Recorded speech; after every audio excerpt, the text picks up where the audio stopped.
আসসালামু আলাইকুম, আশা করি আপনারা সব অনেক ভালো আছেন। আজকে আপনাদের নিয়ে এসেছিল আসুসের জেনবুক সিরিজের তাদের নতুন আরেকটি ল্যাপটপ, যেটা হলো আসুসের জেনবুক S14। এবং সত্যি কথা বলতে এই ল্যাপটপটার আউটলুক কিন্তু বেশ অ্যাস্থেটিক টাইপ। তার পাশাপাশি লিডের উপরে যে সারফেসটা রয়েছে সেটা হলো সিরালুমিনিয়ামের, অর্থাৎ অ্যালুমিনিয়াম এবং সিরামিক্সের সংমিশ্রণে এই উপরের এই আবরণটা করা হয়েছে। এবং এটা কিন্তু ধরে এক ধরনের কাগজ বা পেপার ফিল পাওয়া যায়, বাট ম্যাট টেক্সচার রয়েছে। সো খুব সহজে বা খুব ইজিলি এটাতে কোনো স্ক্র্যাচ পড়ে না। অনেক রাফ ইউজ করলেও এই ধরনের কোনো প্রবলেম হয় বলে আমাদের মনে হয় না। তার পাশাপাশি এই ল্যাপটপটাতে কিন্তু ইন্টেলের Core 7 আলট্রা প্রসেসরটা রয়েছে। এবং ওভারঅল এই ল্যাপটপটা ইউজ করে আমাদের ইউজার এক্সপিরিয়েন্স কেমন ছিল, অর্থাৎ এটার ভালো দিক খারাপ দিক সহ সবকিছু নিয়ে আমরা আজকের ভিডিওতে ইন ডিটেলস আলোচনা করবো। সো চলুন তাহলে দেরি না করে শুরু করা যাক।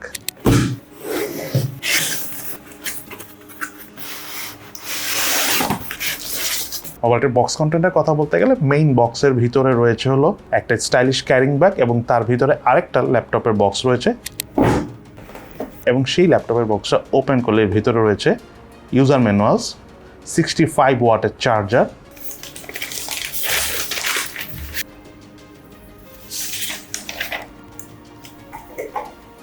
এবং Asus Zenbook S14 মডেলের এই ল্যাপটপটি। এই ল্যাপটপটির ডিজাইন এবং বিল্ড কোয়ালিটির কথা বলতে গেলে ভিডিওর শুরুতে আমরা বলেছি যে এটার উপরে একটা সিরালুমিনিয়ামের সারফেস রয়েছে। ফর দ্যাট রিজন খুব একটা সহজে স্ক্র্যাচ পড়ে না। তার পাশাপাশি অ্যাস্থেটিক টাইপ একটা লুকস রয়েছে। এবং সেই সাথে ল্যাপটপটা যদি আমি লিড ওপেন করি, এটা কিন্তু আমার কাছে যেটা হিঞ্জ এরিয়াটা যথেষ্ট কোয়ালিটিফুল মনে হয়েছে। তার পাশাপাশি আরেকটা মজার জিনিস হলো যে এটা সিঙ্গেল হ্যান্ডেই ওপেন করা যায়, যেটা অনেকটা ম্যাকবুক ফিল দেয়। আর তার পাশাপাশি বিল্ড কোয়ালিটি কিন্তু একদম টপ নচ। পুরো ল্যাপটপটাই আপনারা হাতে নিয়ে বেশ প্রিমিয়াম একটা ফিল পাবেন, কমফোর্ট লাগবে। আর বাকি বিষয় নিয়ে তো কথা বলবোই, তার আগে আরেকটা কথা যেটা না বললে নয়, সেটা হলো ল্যাপটপটার কিবোর্ডের ঠিক উপরে ছোট্ট এক ধরনের গ্রিল দেওয়া রয়েছে। মেইনলি উপরের এই গ্রিলটা কুলিং সিস্টেমকে হেল্প করে ল্যাপটপ কুল থাকার জন্য। মেইন কুলিং সিস্টেমটা হলো ল্যাপটপের ব্যাক প্যানেলের লিডের ঠিক পিছনে, ডিসপ্লে ঠিক পিছনে। তার পাশাপাশি এই ল্যাপটপটি কালার ভেরিয়েন্টের নাম হলো জুমাইয়া গ্রে। এবং এই ল্যাপটপটি যদি আমি বডি ডাইমেনশনের কথা বলতে চাই, এটা হলো 14 ইঞ্চি সাইজের ডিসপ্লে দেওয়া রয়েছে। তার পাশাপাশি ল্যাপটপের থিকনেসটা খুবই কম, মাত্র 11 মিলিমিটার, অর্থাৎ 1.1 সেন্টিমিটার। এবং ওয়েট হলো মাত্র 1.2 কেজি। ইনফ্যাক্ট এটা ম্যাকবুক এয়ারের থেকেও কম। ম্যাকবুক প্রোর কথা তো বাদই দিলাম। সো বেশ কিন্তু পাতলা এবং হালকাও বলা যাচ্ছে আসুসের নতুন এই জেনবুকটাকে। সেই সাথে 14 ইঞ্চি সাইজের এই ল্যাপটপের ডিসপ্লেটি হলো 16.10 রেশিও 3K রেজুলেশনের ওএলইডি প্যানেলের ডিসপ্লে, যার রেজুলেশন হলো 2880x1800 পিক্সেল। সাথে রয়েছে 120 রিফ্রেশ রেট। এছাড়াও 500 নিটস পিক ব্রাইটনেস থাকা এই ডিসপ্লেটি হলো Pantone validated glossy display. TUV রাইনল্যান্ডের সার্টিফিকেশন থাকা এই ডিসপ্লেতে আরো রয়েছে এসজিএস এর আই কেয়ার প্রোটেকশন। এবং ল্যাপটপের ডিসপ্লেটাও বেশ বড়, স্ক্রিন টু বডি রেশিও হলো 90%। এই ল্যাপটপটার ডিসপ্লেটা হলো নন টাচ ডিসপ্লে, তবে এইটারই আবার টাচ ডিসপ্লে রয়েছে, সেটা সম্ভবত বাংলাদেশে আসে নাই। বাট এই নন টাচ ডিসপ্লের সাথে নর্মালি স্টাইলাসের সাপোর্ট থাকে। বক্সের ভিতরে যেহেতু স্টাইলাস আসেনি, সো আমরা আপনাদেরকে স্টাইলাস সাপোর্ট করে কিনা সেটা দেখাতে পারছি না।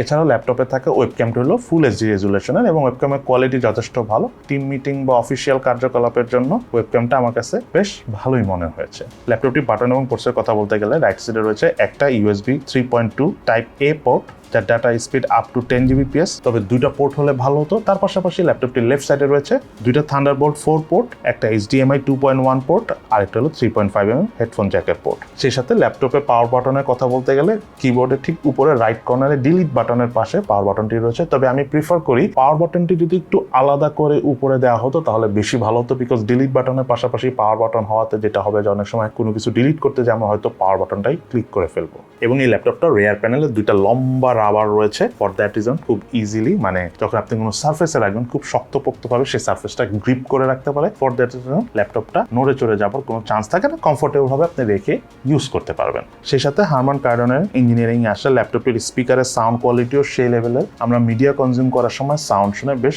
ভালো লেগেছে। এবং এই ল্যাপটপটিতে প্রসেসর হিসাবে রয়েছে, যেটা আমরা ভিডিও শুরুতে বলেছি, ইন্টেল কোর আলট্রা 7 প্রসেসর। তার পাশাপাশি এটাতে এনপি হলো 47 টপস। সেই সাথে এটাতে ইন্টেলের আর্ক গ্রাফিক্স কার্ডটা রয়েছে জিপিইউ হিসাবে। তার পাশাপাশি এটাতে 16 GB র্যাম রয়েছে LPDDR5X ক্যাটাগরি এবং 1 TB স্টোরেজ রয়েছে M.2 NVMe PCI 4.0 ক্যাটাগরি।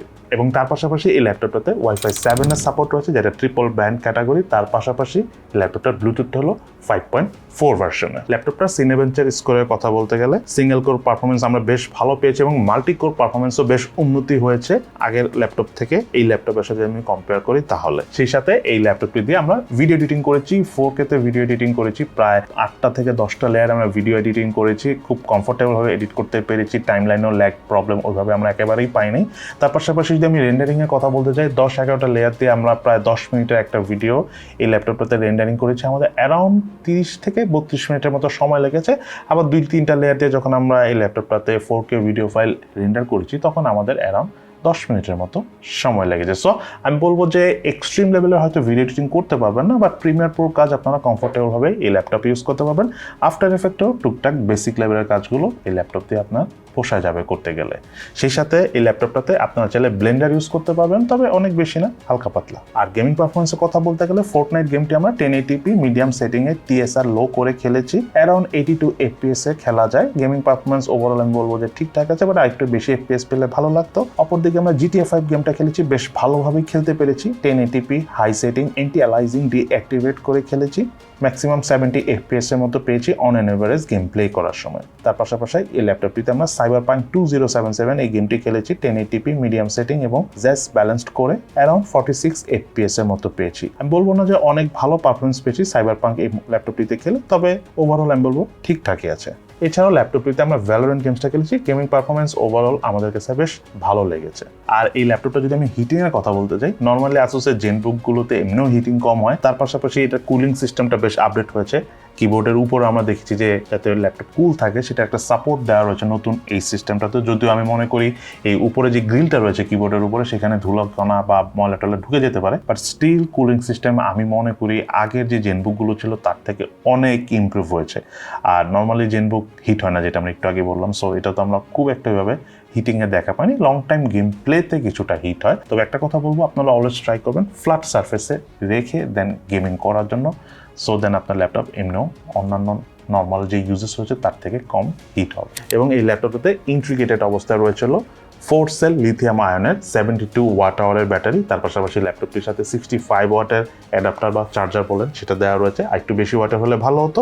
আর ল্যাপটপটির চার্জ ব্যাকআপের কথা বলতে গেলে আমরা বেশ ভালো চার্জ ব্যাকআপ পেয়েছি। ইনফ্যাক্ট আগের জেনবুকের থেকে এই জেনবুকের চার্জ ব্যাকআপও স্লাইটলি ইমপ্রুভ হয়েছে। আমরা নর্মাল হালকা পাতলা ইউজ করে আমরা প্রায় একদিনের মতো চার্জ ব্যাকআপ পেয়েছি, যেটা অনেক ইমপ্রুভ। তার পাশাপাশি ভিডিও দেখে প্রায় 10 থেকে 12 ঘন্টার মতো চার্জ ব্যাকআপ পেয়েছি এবং টানা গেমিংয়ে আমরা প্রায় 3 ঘন্টার মতো চার্জ ব্যাকআপ পেয়েছি। সো ওভারঅল আমি বলবো যে খুবই ইমপ্রেসিভ এই ল্যাপটপটার ব্যাটারি চার্জ ব্যাকআপ। আরেকটা বিষয় হলো ল্যাপটপটা যখন আমরা চার্জ শেষ হয়ে গেছে 30 মিনিটস চার্জ দিয়েছি, 0 থেকে 44% পর্যন্ত চার্জ হয়েছে আধা ঘন্টার মধ্যে।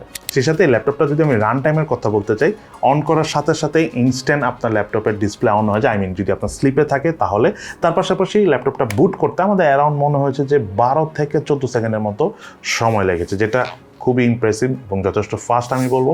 তার পাশাপাশি আরেকটা ইন্টারেস্টিং বিষয় হলো এখন কিন্তু সিঙ্গেল হ্যান্ডে ম্যাকবুকের মতো এই ল্যাপটপটি ওপেন করা যায়। তার প্রধান কারণ হলো এখানে একটুখানি স্পেস দেওয়া রয়েছে যাতে আপনি ফিঙ্গার দিয়ে টাচ করে ল্যাপটপটা অন করতে পারেন, আই মিন লিডটা ওপেন করতে পারেন। সেই সাথে ল্যাপটপটির কিপ্যাডের কথা যদি বলতে চাই, অ্যারাউন্ড 60% ব্যাকলিট চিকলেট কিবোর্ডটি ব্যাকগ্রাউন্ডে হোয়াইট কালারের রয়েছে। কিবোর্ডের কি টু কি ট্রাভেল ডিস্টেন্স হলো 1.1 মিলিমিটার। তার পাশাপাশি ল্যাপটপটির কিবোর্ডের মধ্যে ডেডিকেটেডভাবে কো-পাইলট কি দেওয়া রয়েছে। আর টাচপ্যাডের পারফরমেন্সের কথা বলতে গেলে যথেষ্ট স্মুথ, আগের থেকে সাইজটাও বেশ বড় হয়েছে। টাচপ্যাডের রাইট সাইডে আমরা টাচ করে ইজিলি ব্রাইটনেস কমাতে বাড়াতে পারি এবং 2 ফিঙ্গার দিয়ে সোয়াইপ করে ইজিলি আমরা স্ক্রল করতে পারি। ওভারঅল টাচপ্যাডটা আমার কাছে বেশ স্মুথ লেগেছে। এবং অ্যাজ ইউজুয়াল এই ল্যাপটপটা তো কোপাইলটের যে ডেডিকেটেড কিটা রয়েছে তার মাধ্যমে আপনারা কোপাইলট ইউজ করতে পারেন। আপনারা সবাই জানেন যে চ্যাট জিপিটি হলো কোপাইলট, বাট আরেকটু ইমপ্রুভ ভার্সন, এখন পর্যন্ত এটা ফুল ভার্সন আসে নাই। আগামী 1 থেকে 1.5 বছরের মধ্যে হয়তো বা আমরা যে উইন্ডোজ কোপাইলটটা রয়েছে সেটা অনেক কমফোর্টেবল ইউজ করতে পারবো, তখন কিন্তু এটা সুবিধা আরও বেশি পাবো যখন আমরা এই ল্যাপটপটি ইউজ করবো তখন। এবার যখন আমরা জেনে নিই এই ল্যাপটপটি কী কী ভালো দিক রয়েছে এবং তার পাশাপাশি এই ল্যাপটপটার কী কী উইকনেস রয়েছে। প্রথমে যদি ল্যাপটপটার আমি উইকনেসের কথা বলি, আমার কাছে মনে হয়েছে যে এই ল্যাপটপটা যে প্রাইসে এসেছে সেটা হিসাবে এটা 32 জিবি র্যামে হলে ভালো হতো, 16 জিবি একটু কম হয়ে যায়। আরেকটা বিষয় হলো প্রাইস হলো এই ল্যাপটপটার 2,28,000 টাকা। সো প্রাইসটা আমার কাছে স্লাইটলি একটু বেশি মনে হয়েছে, আর একটু কমালে আর একটু পারফেক্ট হতো। সেই সাথে আমি মনে করি যে এই ল্যাপটপে দুইটা টাইপ এ পোর্টের পাশাপাশি উইন্ডোজের যে কো পাইলটটা রয়েছে সেটা আরেকটু আপডেট ইমিডিয়েটলি আনা প্রয়োজন, বিকজ এটা এসে পড়েছে অনেকদিন হয়ে গিয়েছে, বাট তেমন কিন্তু খুব একটা আপডেট হয়নি। সো এটা যদি আমি আসুসকে রিকোয়েস্ট করবো না, আসুসকে বলবো অ্যাটলিস্ট উইন্ডোজকে রিকোয়েস্ট করার জন্য, তারা যেন আপডেটটা দ্রুত করে আর কি। যাই হোক, এই ল্যাপটপের বেশ কিছু ভালো দিক রয়েছে। তার মধ্যে নাম্বার 1, এই ব্যাক প্যানেলটা সির অ্যালুমিনিয়ামের, এটা আমার কাছে খুবই ভালো লেগেছে। এবং সত্যি কথা বলতে এই ল্যাপটপের ব্যাক প্যানেলের যে ডিজাইনটা রয়েছে এটা কিন্তু অনেক সময় দূর থেকে দেখলে মনে হয় যে এই ডিজাইনের এই পোর্শনগুলো অর্থাৎ এই প্যাটার্নগুলো লাইট জ্বলতেছে। সো এটা খুবই খুবই নাইস। সেই সাথে এটাতে যে প্রসেসরটা এসেছে ইন্টেল কোর আলট্রা 7, বেশ শক্তিশালী প্রসেসর। ইন্টেল আই থিঙ্ক আগে থেকে অনেক ইমপ্রুভ করা ট্রাই করতেছে এবং আশা করি তারা ইমপ্রুভ করেছে আগে থেকে, যেটা বলতে হবে। গেমিং পারফরমেন্স অনেক বেশি ভালো বলবো না, বাট জেনবুক হিসাবে যথেষ্ট ভালো। ভিডিও এডিটিং যারা করেন তাদের কাছেও এই ল্যাপটপটা আমি মনে করি সেকেন্ডারি ডিভাইস হিসেবে আপনারা রাখতে পারেন। যদি আপনি এক্সট্রিম ভিডিও এডিটিং না করেন তাহলে এটা আপনার ফার্স্ট ডিভাইস হিসেবে আপনি ইউজ করতে পারবেন। মানে প্রিমিয়ার প্রো বা আফটার এফেক্টে বেসিক ইউজের জন্য এটা আমি মনে করি যে বেস্ট ডিল রাইট নাও। তার পাশাপাশি ল্যাপটপটা বেশ হালকা, মাত্র 1.2 কেজি, এবং যথেষ্ট স্লিম এবং পাতলা। তো সত্যি কথা বলতে যে করার কাছে এটা ধরে হাতে নিয়ে ভালো লাগবে। এবং ল্যাপটপটির সাথে যেই ব্যাগটা দেওয়া হয়েছে সেটাও আমার কাছে বেশ প্রিমিয়াম লেগেছে। এবং সেই সাথে এই ল্যাপটপটা কুলিং সিস্টেমও যথেষ্ট ইমপ্রুভ হয়েছে, এবং 3K এই ওএলইডি প্যানেলটাও যথেষ্ট ভালো। সাউন্ড কোয়ালিটিও অর্থাৎ সাউন্ডের পারফরমেন্সও আমাদের কাছে ওভারঅল বেশ ভালো লেগেছে। সো সব কথা শেষ কথা বলবো যে আসুসের জেনবুক হিসাবে এই জেনবুক S14 এই ল্যাপটপটা আমার কাছে ওভারঅল সব দিক বিবেচনায় ঠিকঠাক লেগেছে। প্রাইসটা যদি একটু কম হতো তাহলে সব দিক থেকে বেস্ট হতো, বাট স্টিল আমি বলবো যে এই ল্যাপটপটাতে কিছুটা হলো ম্যাকবুক ফিলটা কিন্তু পাওয়া যায়। সো এই তাহলে আমাদের আজকের ভিডিও। কেমন লাগলো আপনাদের কাছে আসুস জেনবুক S14 অর্থাৎ এই ল্যাপটপটি, সেটা কিন্তু অবশ্যই ভিডিওর নিচে কমেন্টস করে জানান। সবাই ভালো থাকেন, সুস্থ থাকেন, ইনশাল্লাহ দেখা হবে ফিউচারে।